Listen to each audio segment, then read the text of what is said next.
24 दिसंबर 23 को एक आह्वान किया जा रहा है कि देहरादून में आए और भू कानून और मूल निवास के बारे में एक आंदोलन, ज़बरदस्त आंदोलन की तैयारी हो रही है। और हम ये बहुत लंबी मांग है हमारे उत्तराखंडी लोगों की कि यहाँ पे हिमाचल की तरह भू कानून लागू किया जाए और उसको सख्ती से पालन किया जाए। पहले ही श्री हमारे भूतपूर्व सीएम साहब खनूरी साहब, जनरल खनूरी साहब ने ये प्रयास किया था, परंतु बाद में किसी राजनीतिक कारणों से, वो राजनीतिक कारण रहे हों या यथार्थ कोई रहा हो, परंतु उसमें फिर ढील दी गई और वो ज़मीनें बाहर के लोग आके यहाँ पे बहुत बड़े पैमाने में, और वो शहर में ही नहीं बल्कि उन्होंने यहाँ की नदी नालों से घेरते हुए,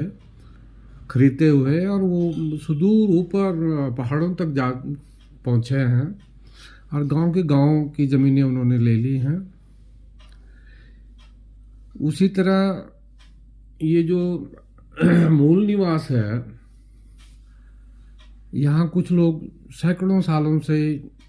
हजारों सालों से, सैकड़ों सालों से यहाँ पे रह रहे हैं, रहते आए हैं। अब उनको अगर मूल निवास का अगर उनको फ़ायदा नहीं मिलता है तो ये उनके साथ बड़ी दिक्कत वाली बात है, वो दिक्कत में आ जाएंगे। और दिक्कत में इसलिए आएंगे क्योंकि बाहर के लोग जो किसी बहाने से आते हैं, उनको पता है ये नई स्टेट है, यहाँ नया शिकार करने की वो उनको एक जगह मिल गई है। तो जो लोग संपन्न हैं, बुद्धि जिनकी तेज चलती है, जो ऐसे लोग हैं, वो ऐसी नई जगहों को घेरते हैं, नई जगह पे अपना कारोबार करते हैं, अपना बिजनेस बढ़ाते हैं। तो इसमें दोनों बातें हैं हमारी सरकार को और जो राजनीतिज्ञ हैं इस राज्य के, हमारे इन लोगों को सोचना चाहिए और समझना चाहिए इस बात को कि अगर बाहर का लोग यहाँ नहीं आएंगे तो यहाँ बिजनेस कहाँ चलेगा। हम लोग तो सब सर्विस पे डिपेंड करते हैं।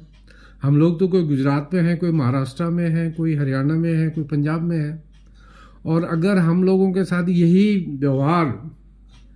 गुजरात में होता है, महाराष्ट्र में होता है, साउथ में होता है, नॉर्थ में, पंजाब और हरियाणा में तो बहुत सारे लोग हमारे हैं, तो ये अगर परिपाटी चल पड़ी कि उस स्टेट में उसी स्टेट के लोग रहेंगे, व्यापार करेंगे, नौकरियां करेंगे, तो आधा उत्तराखंड तो वापस आ जाएंगे और उत्तराखंड की सरकार उनको खाना भी नहीं खिला सकती अगर ये हालत आ गई तो एक समन्वय की बात है कि एक ऐसा समन्वय बनाया जाए कि जो यथार्थ पे निर्धारित हो, यथार्थ जिसमें झलकता हो कि यहाँ के आदमी जो यहाँ रह रहा है उसके जो लाभ है उस पर कोई कुठाराघात ना हो, उस पर कोई आंच ना आए। और जो बाहर का आदमी है वो बिजनेस करना चाहता है, वो तो एक संवैधानिक तरीका है, जो लीगल तरीका है, उस तरीके से उसे ज़मीन गवर्नमेंट मुहैया करे और वो उस ज़मीन पे उसको कारोबार बढ़ाए, ताकि यहाँ के लोकल लोगों को भी, यहाँ क्योंकि बिजनेस बढ़ेगा तो लोकल लोगों की भी उसमें सहभागिता होगी। तो दोनों बातें हैं, यहाँ की सरकार को, यहाँ के बुद्धिजीवियों को ये बातें सोचना होगा कि निरे एकदम से 100% ये करके कि नहीं जी बाहर का आदमी यहाँ नहीं आ सकता है, या बाहर के आदमियों को कितने साल बाद डोमिसाइल मिलेगा, उसकी तो कोई तो वो होगी 20 साल बाद, 25 साल बाद।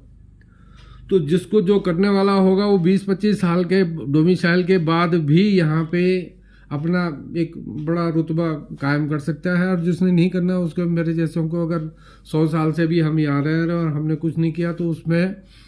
किसी का दोष नहीं है। तो मेरी एक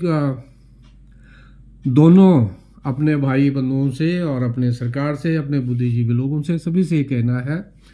कि चूँकि लोग ये चाह रहे हैं कि इनका ये कानून बने तो वो कानून बनना चाहिए, और राज्य का विकास हो तो उसके लिए बाहर के लोगों का आना पे कोई रोक ना हो, उनको संवैधानिक संरक्षण मिले और उनके आने से लोकल आदमी का कोई नुकसान ना हो, लोकल आदमी की अस्मिता पे कोई प्रभाव ना पड़े, कोई लूटपाट ना हो, कोई उनके साथ गलत व्यवहार ना हो। और बाहर का अंदर का, पैसे वाला और बिना पैसे वाला, जब दोनों साथ चलेंगे तभी जाके किसी राज्य का, किसी उसका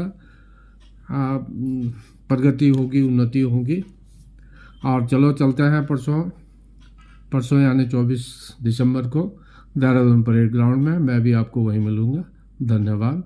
जय उत्तराखंड, जय भारत।